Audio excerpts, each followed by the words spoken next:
नमस्कार दोस्तों, Noah teachers academy में आपका स्वागत है। रीट आर्टेट के लिए हमने साइकोलॉजी स्टार्ट की थी, उसका ये थर्ड सेशन है। इससे पहले हमने थोड़ा बहुत जाना था, आगे चलते हैं। अब देखते हैं कि शिक्षा की परिभाषाएं, जो शिक्षा मनोविज्ञान है उसकी परिभाषाएं क्या है। फर्स्ट परिभाषा है प्लेटो की। प्लेटो कहते हैं मनुष्य के शारीरिक, मानसिक एवं बौद्धिक परिवर्तन शिक्षा से आते हैं।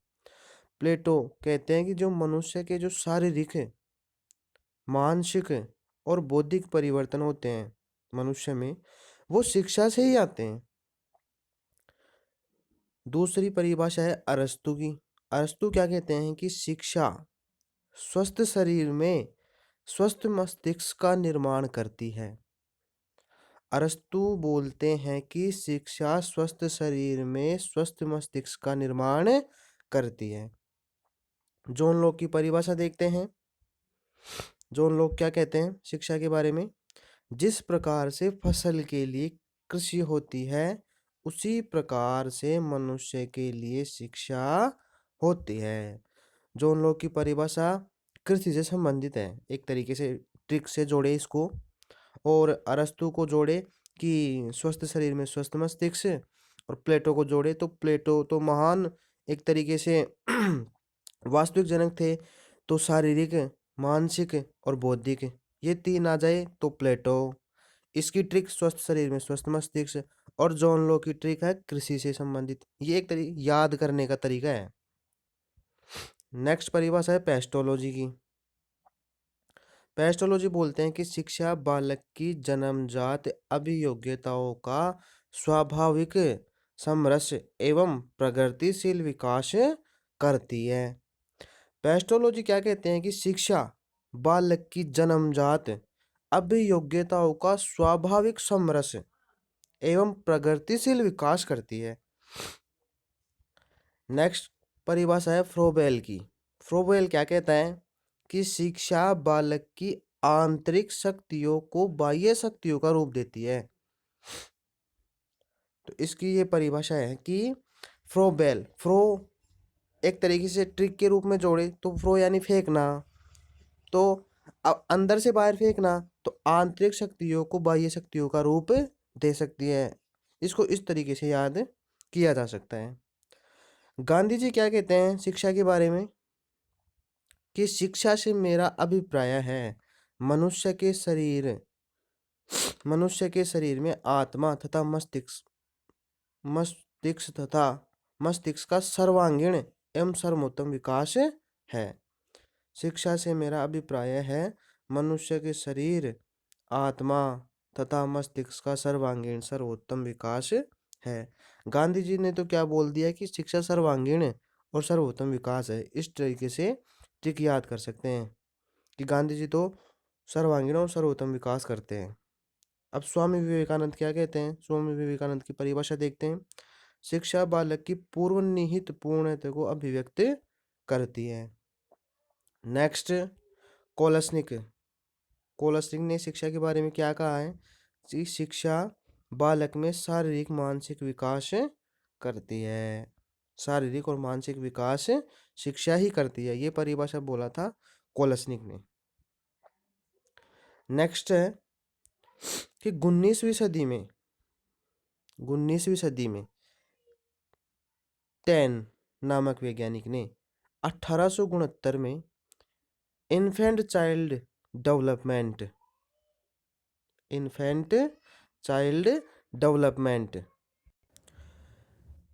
की पुस्तक की रचना की। पुस्तक का नाम था infant child development. Next Darwin biographical sketch of an infant की पुस्तक की रचना की। ये पुस्तक है, बुक, ये बुक है, बुक का नाम है ये प्रेयर। प्रेयर ने the mind of the child पुस्तक लिखी। परीक्षा में क्वेश्चन आ सकता है कि the mind of the child पुस्तक किसने लिखी? प्रेयर ने लिखी। Biographical sketch of an infant पुस्तक किसने लिखी? डार्विन ने लिखी। 10 ने इन्फेंट चाइल्ड डेवलपमेंट पुस्तक लिखी। आगे देखते हैं कि शिक्षा मनोविज्ञान। शिक्षा मनोविज्ञान है वो है, पहली है शिक्षा और दूसरा है मनोविज्ञान। दो शब्दों से मिलकर बना है शिक्षा मनोविज्ञान। शिक्षा का अर्थ होता है परिमार्जन की क्रिया, परिमार्जन करना, और मनोविज्ञान का अर्थ है व्यवहार का अध्ययन। मनोविज्ञान का अर्थ है व्यवहार का अध्ययन और शिक्षा का है परिमार्जन की क्रिया। यदि इन दोनों को सम्मिलित कर दे, दोनों को कंबाइंड कर दे, तो इनका जो अर्थ निकलेगा शिक्षा मनोविज्ञान का वो होगा कि व्यवहार का परिमार्जन करने के लिए व्यवहार का अध्ययन शिक्षा मनोविज्ञान होती है। यदि शिक्षा मनोविज्ञान क्या है, तो शिक्षा मनोविज्ञान वह है जो व्यवहार का परिमार्जन करने के लिए व्यवहार का अध्ययन करे। कोलसनिक शिक्षा मनोविज्ञान के बारे में बोलते हैं कि शिक्षा मनोविज्ञान मनोविज्ञान के प्रयोगों एवं सिद्धांतों का शिक्षा में अनुप्रयोग है। ये कोलसनिक की परिभाषा है। स्टीफन क्या कहते हैं शिक्षा मनोविज्ञान के बारे में कि शिक्षा मनोविज्ञान बालक के क्रमबद्ध शैक्षिक विकास का अध्ययन है। स्किनर क्या कहते हैं कि शिक्षा मनोविज्ञान मनोविज्ञान की वह शाखा है जो शिक्षण व अधिगम से संबंधित है। स्किनर बोलते हैं कि शिक्षा मनोविज्ञान मनोविज्ञान की वह शाखा है जो शिक्षण व अधिगम से संबंधित है। क्रो एंड क्रो शिक्षा मनोविज्ञान के बारे में क्या कहते हैं कि शिक्षा मनोविज्ञान व्यक्ति के जन्म से लेकर वृद्धावस्था तक के अनुभवों का अध्ययन व व्याख्या है। क्रो एंड क्रो क्या कह रहे हैं कि जो शिक्षा मनोविज्ञान होती है ना, वो व्यक्ति के जन्म से लेकर वृद्धावस्था तक के अनुभवों का अध्ययन व व्याख्या है। शिक्षा मनोविज्ञान की उत्पत्ति 1900 ईस्वी में हुई। शिक्षा मनोविज्ञान की उत्पत्ति 1900 में हुई थी। इसके जनक अमेरिकी विद्वान थॉर्नडाइक थे। अब इसमें एक क्वेश्चन बन सकता है कि शिक्षा मनोविज्ञान के जनक कौन है? वो है थॉर्नडाइक। थॉर्नडाइक को शिक्षा मनोविज्ञान के जनक है। 1890 की एक घटना से प्रभावित होकर थॉर्नडाइक ने 10 वर्षों के अथक प्रयासों के बाद शिक्षा मनोविज्ञान की रचना करने में सफलता प्राप्त की। 1890 में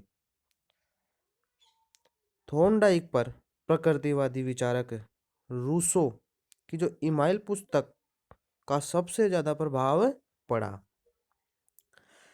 इमाइल रूसो का प्रसिद्ध उपन्यास था जिसमें रूसो ने कई ऐसे विचार लिखे थे जिनकी प्रभावशीलता आज भी महसूस होती है। अब रूसो ने इमाइल पुस्तक में लिखा क्या, मतलब जो लिखा था वो क्या लिखा था उसमें, वो देखते हैं कि इमाइल में लिखा था बालक एक पुस्तक के समान है, शिक्षक को उसे अद्योपांत पढ़ना चाहिए। मैं दोबारा बोलता हूँ ये परिभाषा कि इमाइल पुस्तक में रूसो ने लिखा था कि बालक एक पुस्तक के समान है और शिक्षक को उसे अद्योपांत पढ़ना चाहिए। इनके इसी विचार के कारण रूसो को शिक्षा में मनोवैज्ञानिक दृष्टिकोण लाने का श्रेय जाता है। आगे इसी पुस्तक में रूसो ने लिखा था बालिका को चार दीवारी के अंदर की, जबकि बालक को बाह्य सामाजिक वातावरण की शिक्षा से जोड़ना चाहिए। यह क्वेश्चन बन सकता है कि किस दार्शनिक ने अपने ग्रंथ इमाइल में लिखा था कि बालिका को चार दीवारी के अंदर की, जबकि बालक को बाह्य सामाजिक वातावरण की शिक्षा दी जानी चाहिए। तो इसका जो राइट आंसर होगा वो होगा रूसो। इमाहिल में ही इस प्रकार के भी विचार प्राप्त होते हैं कि प्रारंभिक शिक्षा बालक बालिकाओं को साथ साथ माध्यमिक शिक्षा अलग अलग एवं स्नातक की शिक्षा साथ साथ दी जानी चाहिए। इमाइल में रूसो ने क्या लिखा था कि जो प्रारंभिक शिक्षा होती है वो बालक बालिकाओं को साथ साथ देनी चाहिए, माध्यमिक शिक्षा में अलग अलग कर देना चाहिए, उन्हें अलग अलग शिक्षा देनी चाहिए, और जब वो ग्रेजुएशन करे स्नातक करे तो उनकी शिक्षा बालक और बालिकाओं को साथ साथ दी जानी चाहिए। शिक्षा मनोविज्ञान के माध्यम से शिक्षक प्रशिक्षकों की शुरुआत सबसे पहले 1900 ईस्वी में अमेरिका से हुई। शिक्षा मनोविज्ञान के माध्यम से ही शिक्षक प्रशिक्षकों की शुरुआत सबसे पहले 1900 ईस्वी में अमेरिका से हुई, जिसके लिए सबसे महत्वपूर्ण कार्य अमेरिकी शिक्षा शास्त्री जॉन डीवी द्वारा किया गया। भारत देश में शिक्षक प्रशिक्षणों की शुरुआत 1920 में हुई। तो यहाँ भी एक क्वेश्चन बन सकता है कि भारत देश में शिक्षक प्रशिक्षणों की शुरुआत हुई थी, तो इसमें होगा 1920 ईस्वी में हुई थी। तो सो फ्रेंड्स, आपको ये सेशन कैसा लगा? यदि आपको ये सेशन अच्छा लगा हो तो इसे लाइक करें एंड सब्सक्राइब करें। अपना जो चैनल है वो चैनल है Noah teachers academy. Thank you.